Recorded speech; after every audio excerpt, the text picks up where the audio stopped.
નમસ્કાર, આસિસ્ટન્ટ શિક્ષક શાંતિલાલ ચુનાભાઈ ભાભોર. આચાર્ય સાહેબ આ સ્કૂલમાં આવ્યા ત્યારથી ક્લાસ લીધેલા નથી એ વસ્તુ તો સત્ય જ છે.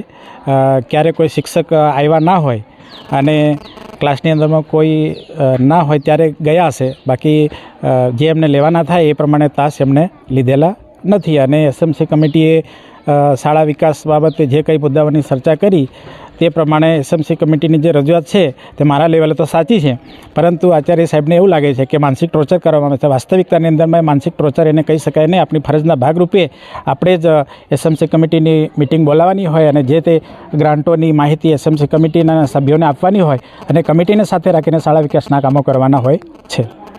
જે અહીંયાના શિક્ષક શાંતિલાલ ભાભોર દ્વારા પણ કહેવામાં આવ્યું છે કે જે એસએમસીની રજૂઆત છે એ રજૂઆત બિલકુલ સત્ય છે, અને જે તાસનો મુદ્દો છે કે અહીંયાના પ્રિન્સિપાલ શ્રી તાસ પૂરતા લેતા નથી તે